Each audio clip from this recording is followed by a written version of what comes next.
Olá, eu sou o Sérgio e vou apresentar meu trabalho de graduação, cujo tema é Concentração iônica e características organolépticas de cerveja.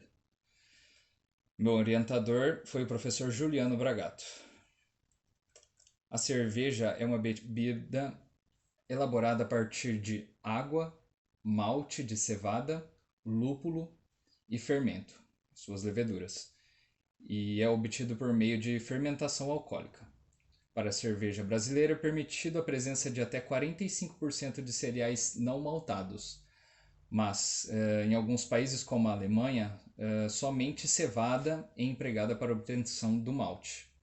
A indústria cervejeira produz mais de 14 bilhões de litros de cerveja ao ano e cerca de 380 milhões de litros são provenientes de cervejarias artesanais. A qualidade da cerveja está diretamente ligada à qualidade de suas matérias-primas, onde a água é um dos principais insumos para a produção de cerveja.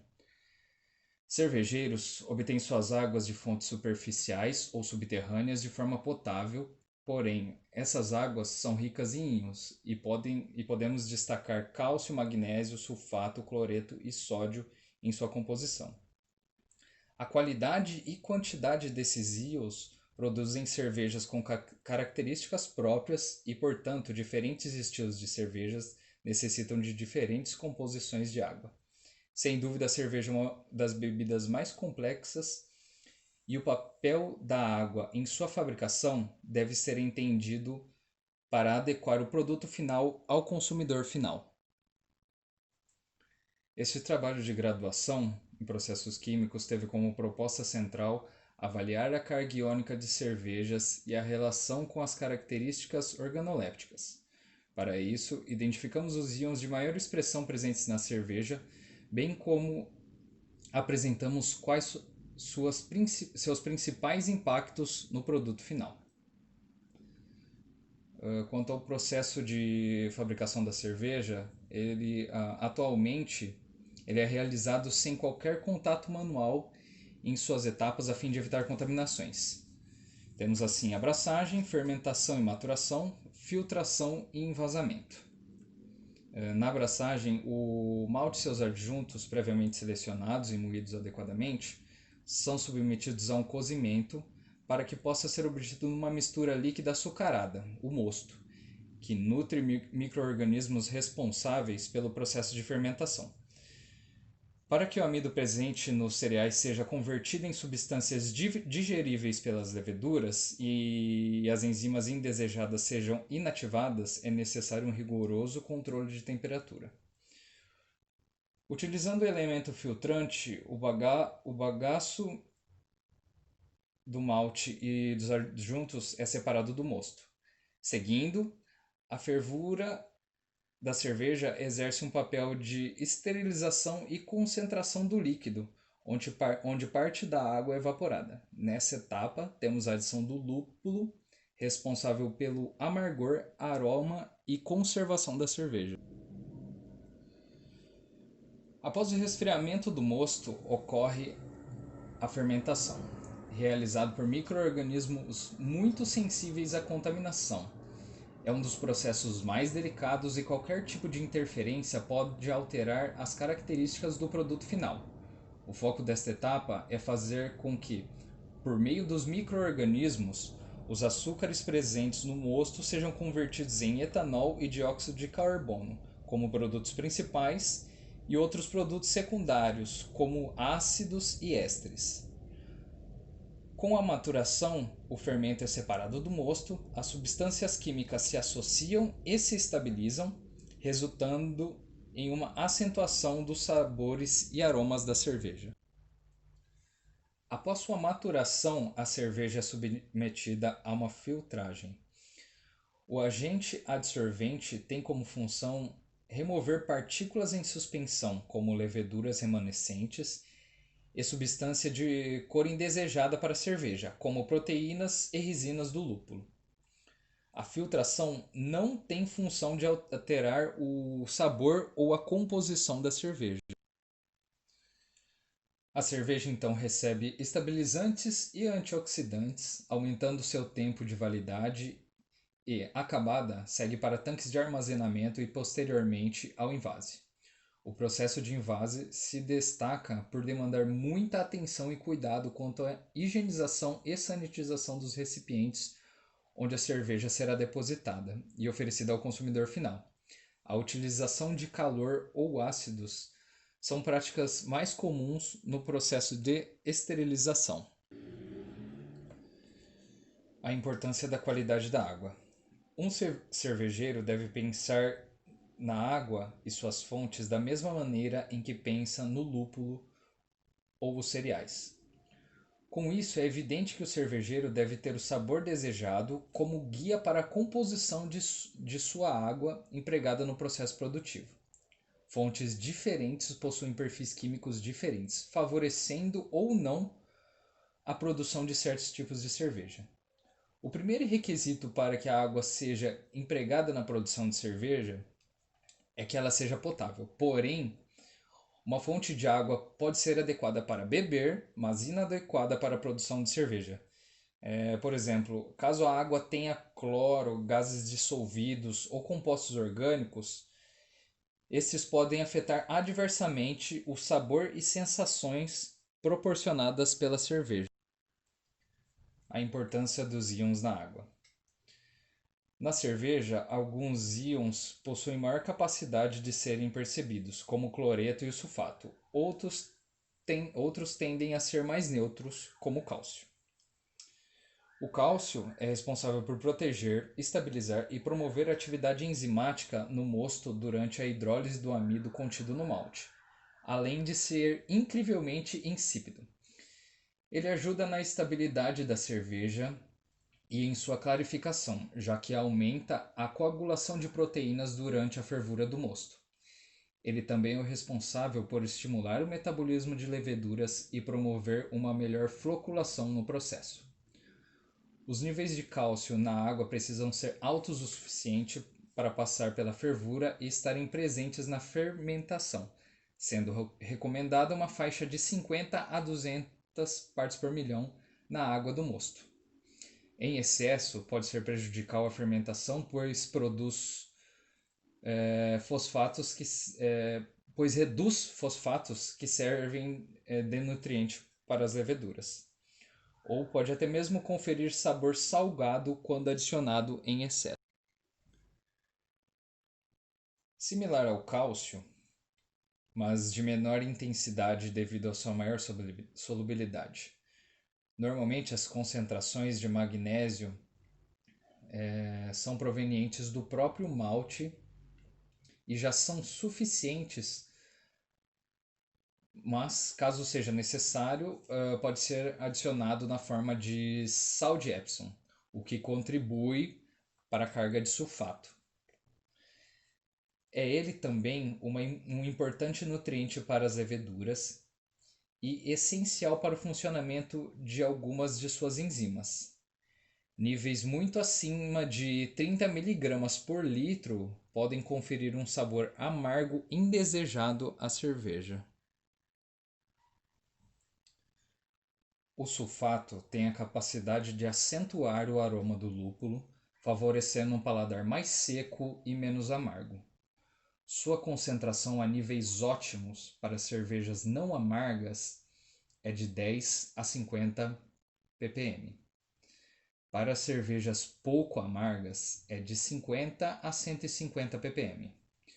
Já para exemplares de elevado amargor, deve ser considerada uma concentração de 150 a 250 ppm. Como observado, em dados tipos de cerveja, níveis elevados deste íon podem comprometer o amargor e conferir um sabor mais mineral à cerveja. Quanto ao cloreto, ele é comumente adicionado à água destinada à produção de cerveja, proporcionando um caráter mais encorpado à cerveja e destacando o aroma do malte. O cálcio, na forma de cloreto de cálcio, pode ser adicionado inicialmente a fim de reduzir a alcalinidade residual ou então durante a fervura na forma de cloreto de sódio. A concentração do cloreto acima de 100 ppm pode resultar na corrosão de equipamentos da indústria, inclusive aço inoxidável. Concentrações acima de 300 ppm pode afetar a clarificação e estabilidade, e acima de 400 ppm pode trazer efeitos adversos ao sabor da cerveja. É recomendado que a concentração de cloreto não ultrapasse 200 ppm na fase de mosturação. É difícil adicionar alcalinidade à água sem a presença do sódio, como bicarbonato de sódio ou hidróxido de sódio. E também é muito difícil de se remover o sódio de sua fonte original. Para a água de mosturação, é recomendado uma concentração de até 100 ppm a fim de melhorar a sensação da cerveja na boca.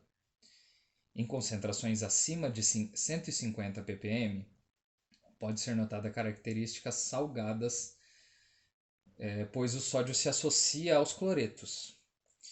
Em baixas concentrações, o sódio pode trazer um caráter adocicado ao malte. Bom, para a elaboração desse trabalho foram consultados diversos artigos, livros dedicados ao tema, relatórios oficiais, material informativo de associações ligadas ao setor cervejeiro, assim como documentos de empresas do segmento. Uma análise crítica foi então realizada a partir dos documentos coletados para a conclusão deste estudo, compilando e buscando traçar um paralelo entre as diversas fontes consultadas. Resultados e discussão. A qualidade da cerveja é estreitamente relacionada com a qualidade da matéria-prima utilizada no processo, sendo a água um dos principais componentes, perfazendo mais de 95% do volume do produto final.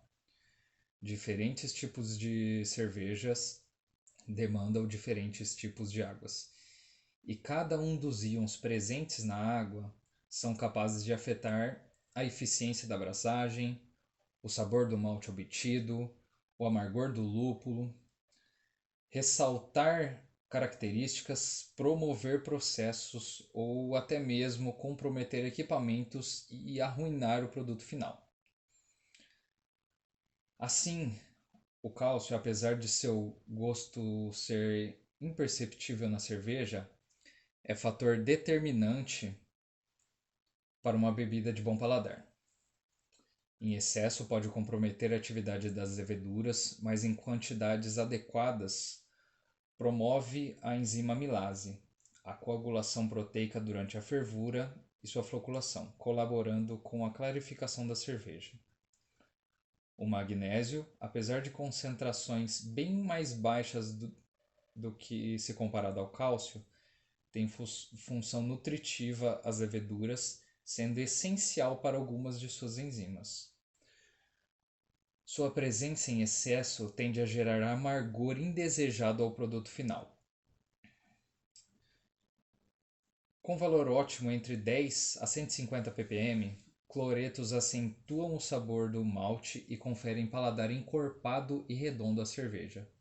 Grandes concentrações de cloreto podem causar corrosão dos equipamentos, conferir sabor salgado e até medicinal, tal qual o cloro. Assim, para um cervejeiro iniciante que produz em casa, água potável e sem cloro já lhe permite produzir uma boa cerveja. Quanto à concentração de sulfato, a faixa ótima para cervejas pouco amargas é de 10 a 50 ppm, para cerveja levemente amarga, de 50 a 150, e para cervejas amargas, de 150 a 250. Sulfato deve ser finamente ajustado com o produto final desejado, pois ele é responsável por colaborar com um paladar mais seco e menos amargo. Seu excesso traz um gosto mineral à cerveja. Com sódio em excesso temos sabor salgado, que pode ser notado no produto final. Ele não tem influência sobre o processo tal qual os outros itens, mas proporciona um sabor mais encorpado e pode acentuar a doçura da cerveja.